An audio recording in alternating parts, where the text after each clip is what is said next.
doing? Welcome to the Hiker channel. Those that have not been here before, welcome to the channel. Hope you enjoy it. Those that have been here before, welcome back and thanks for your support. So what's going on today? Just a quick cheeky Sunday stroll along the River Len walk. Just testing a new cooker out today. So my old one's kind of burnt out now, so I thought I'd treat myself to a new one. And we'll have a little review of that, and we'll have a chit chat about decent coffee, I guess. So yeah, not a bad day. Bit chilly, but all right. Snow in the week, and that's all gone. So yeah, all good. Right, so this is the little gas cooker we bought. Can't remember who I bought it off of, to be fair. I've just had a quick look and I can't remember it. I've tested it out indoors and the flame is quite good on there. One problem, one snag with it at the moment is the little lighter don't work. So there's a good start to it. I wouldn't mind, but it wasn't very cheap either. But anyhow, these bits all fold out. They're a bit fiddly at times. So it all folds out into a self-standing, and then the usual little gas regulator on the end. So we'll hook it up some gas in a minute and then see how it goes. The good thing about this is it does fit into the little burner, so it is quite compact.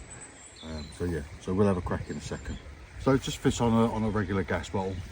Today we've got the Coleman's Performance gas. Listen, there's loads and loads of different gases you can buy, and there's also lots of YouTube videos that are around, and people got recommendations. So I'm not going to bore you to death with what mix of gas you've got, but it is important. You must know that bit. So when it's freezing cold, you need a higher content of one of the gases. Though I don't profess to be a gas engineer, okay, so just have a look, have a read up on it. And it, quite simply, you get these, and they just fit straight on. Yeah, and there you are, there's your self-contained cooker. You can get some little Nurofen covers for these, stop them getting too cold, because in the cold they do suffer. Right, so I wouldn't suggest this is how you cook, but just to show for the film. So turn the gas on. Normally you'd push the old clicker. Oh, look at that, it worked this time. As you can see, made me jump. I'm not sure if you can see the flame, but you can certainly be able to hear the flame. It's nice and controllable. Here we are on full gas. Turn it down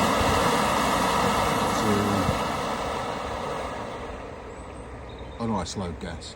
So there's not many of them that are that controllable that are out there, and I found this is really good.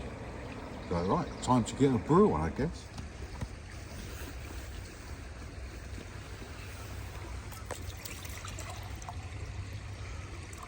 So we give it a go with about 750 mils of water today. See how long that takes us, and we'll time it. It shouldn't take too long.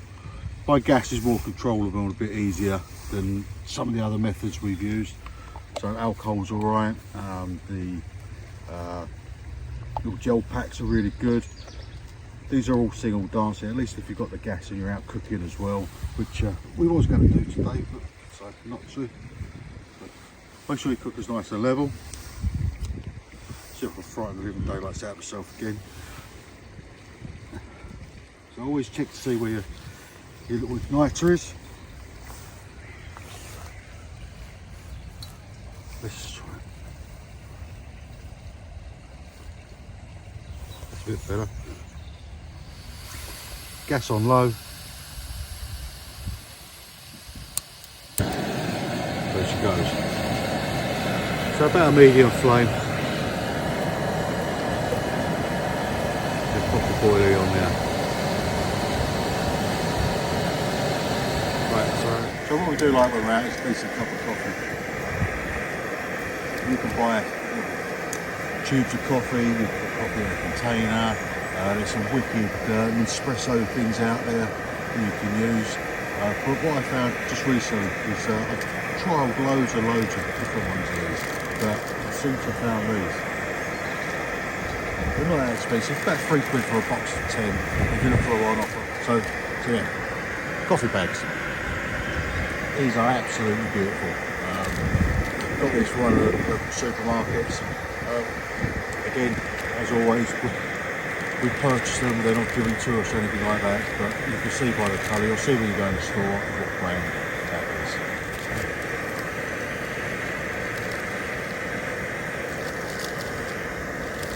Then for the other condiments, I've got no milk today to make that coffee black, but some sugar. Again, you can get these from takeaways and stuff, bits and pieces if you've got a couple of spare ones on the table and you take them with you, get a bit of a collection. I actually purchased these, believe it or not, off of eBay. There was a bag of about 150, it cost me a couple of quid, which was a bag. And then some blue juice in little cartons, which was equally as good, equally as easy to carry and that kind of stuff. So always throw everything in the cup, put the lid on, and that cup's always full with goodies of tea and coffee making stuff. So these are quite simple. Whack the cup down.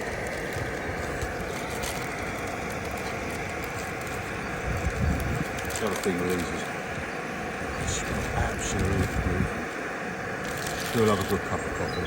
So for a brew, you'll see loads of stuff on YouTube and everything. Make your own, and some muslin and some coffee, which are great ideas, and coffee dunkers and everything else. It's entirely up to you guys. I'm just saying how good these really are.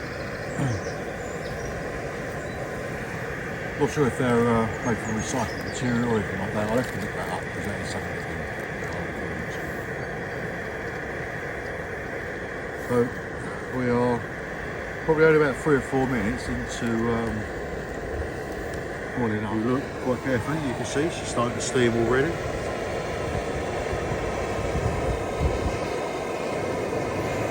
Happy days.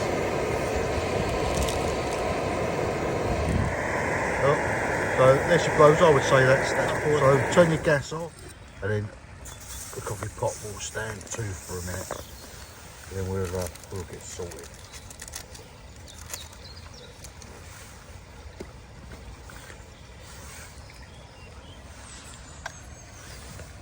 By the way, for those that have not seen Nokeys this morning, Nokeys is actually behind the camera today and doing the filming for us.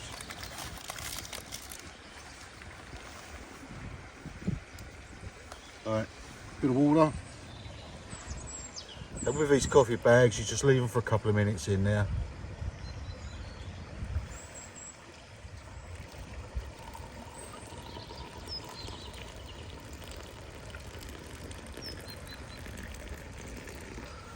See, the good thing about these, in the top of these containers, they've got a little spout in them, so there's nothing worse than trying to get the spout off.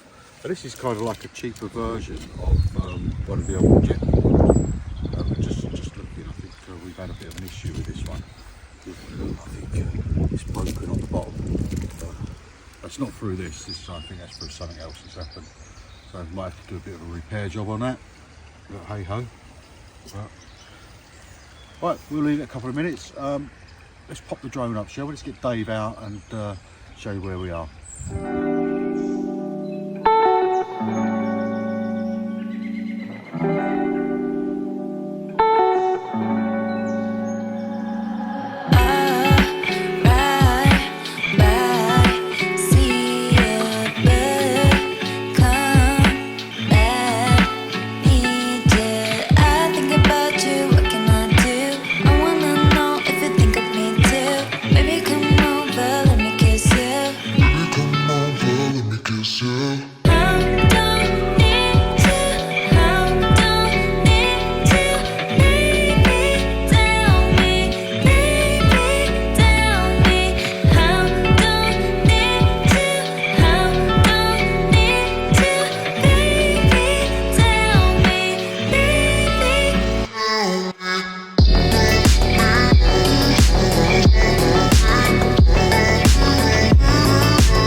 And there you have it, the perfect coffee. Lucy, coffee good? Tasty, just what I need. So whilst in here enjoying a nice brew, we've just been chatting about some of the other stuff that we can do on the Who Hiker page. I think, as I said before, we're kind of lacking in numbers and viewing, so we've got to do something to increase our views and make the channel a bit more lively and some other stuff. As you watched the Q&A, we did speak about a bit of bushcraft and a bit of overnight camping. So we're just trying to source somewhere where we can go and crash out for a few nights. While camping's fine, which obviously is not legal in England, but if you get the landowner's permission, and most people are pretty good to camp on their land. But we're looking somewhere more specific to go and do that. But whilst we was talking about cooking, what we eat out on the hike. Now, a lot of the time we'll take a bagel or we'll take some sandwiches or something like that. But every now and again we'll stop off and we'll have a bacon sandwich that's cooked up, or bacon and sausage. We was both saying we all love bacon, all right, so I'm not knocking bacon because we all love bacon. We was just saying it does get a bit boring just doing the same stuff. So what we're going to ask everyone, we'll ask all you guys on YouTube, and we'll ask everyone that's on Facebook to what do you want to see us cook, yeah? We want to put a recipe book together, or we want to do a lot more cooking, some outdoor cooking, where we can set ourselves up and have a bit of a cook up. You know, again, there's loads of people on YouTube that do overnight cooking. One of the ones that springs to mind is a guy on Kent Survival, cooks some fantastic meals whilst he's out camping overnight, which is great because you can carry all the gear. And I mean, he uses an iron skillet and cooks on an open fire, and brilliant. Go give him a watch, Kent Survival, because he is really, really good, and his food is mouth-watering. But we were thinking a bit more niche, you know, what can you eat whilst you're out on a hike? What doesn't weigh a lot? You don't want to be walking 10-15 miles carrying a load of food. I think you said it in the last one. Have a look and see if there's any shops en route or anything like that when you're going to do it. Most of the stuff you could probably go and get fresh and have a bit of a cook up. But tell us what you like to eat. Let's see what we can do. Let's see if we can give you some ideas on hiking food, through hiking. If you're out for a couple of days, you know, what's light, what's compact, and what can you eat. I've been on hikes where you don't see a shop for 3 or 4 days, so you've got to be able to pack enough food and enough calories to get you around through that hike. And that can be anything from dried fruit and pasta, etc.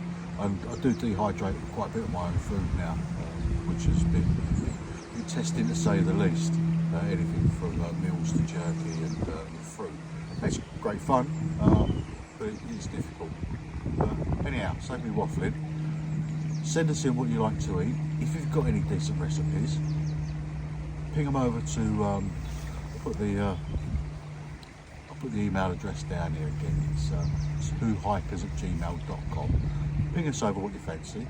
If we get enough, we're going to put a nice glossy book together that we'll put online. Obviously there'll be a small charge for it to cover costs, because we need to do that. We may put a couple of extra pennies on it and then donate the extra pennies to our charity, to see if we can keep that ticking over. But I think it's a good idea. We both agree. What's your thoughts on it? Yes? No? I promise I won't poison you guys. I'm not a bad cook.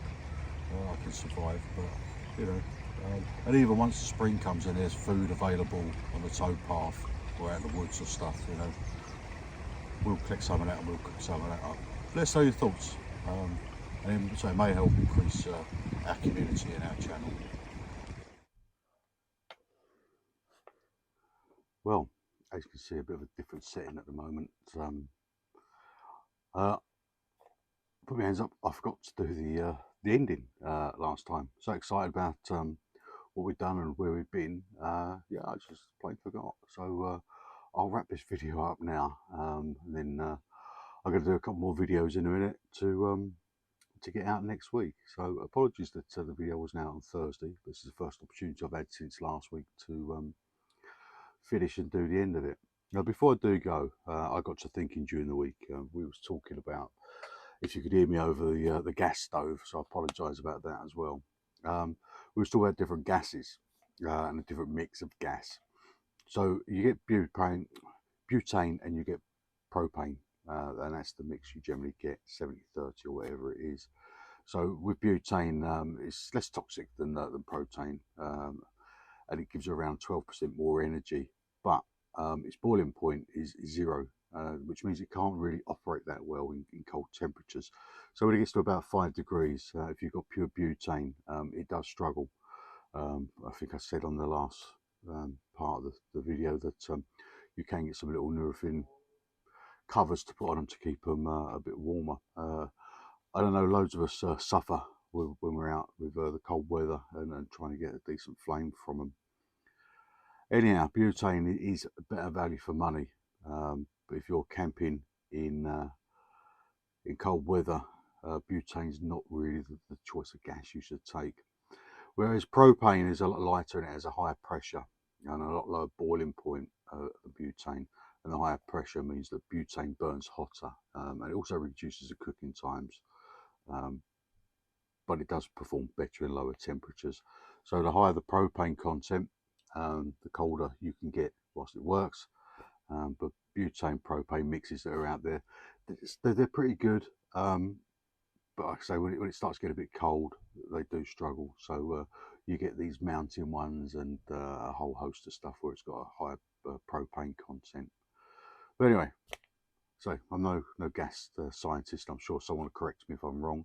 But I did look it up when I got back. I thought, you know, why go look at everyone else's video where you can come and look at mine. So there you go. Anyhow, listen, I hope you enjoyed the last video. It was something a bit different. We're going to try and do loads of different stuff, hence why I'm in the workshop now, finishing off this video to start the next videos. I'm going to do some, look out for it, I'm going to make a couple of alcohol stoves in the next couple of videos. Whether I do it all in one video or do a couple, but I've got two alcohol stoves that I'm going to make on a pot stand for pennies, absolute pennies. Never made them before, funny enough, but I do know the mechanics in how they kind of work, but we're going to give that a crack. Anyhow, that's my waffling. If you want to know more about the stoves, watch the next few videos or the next video, depending if we do it in one or a couple. Well, look, as I've always said, you know, thanks for following, thanks for supporting, thanks for watching. Really appreciate it. This is just one of many mistakes that I make whilst I'm filming, so forgive me for that. But hey ho, and I'm going to get cracking on these other ones. So look, as always, yeah, get outdoors, go and have some fun, go and enjoy yourselves. Come rain or shine, it is actually steroids raining today, but well, I'm kind of not out. But you'll see that in the next video. Don't want to spoil it. Yeah, get outdoors, yeah, go and have some fun. Go and find a trail, and just walk, hike, go and meet people, go and see the beautiful countryside around you. But as always, when you do it, yeah, take the right kit, stay safe, know where you're going, take the right foods, look after yourself, and as always, yeah, have fun, take care. See you all soon.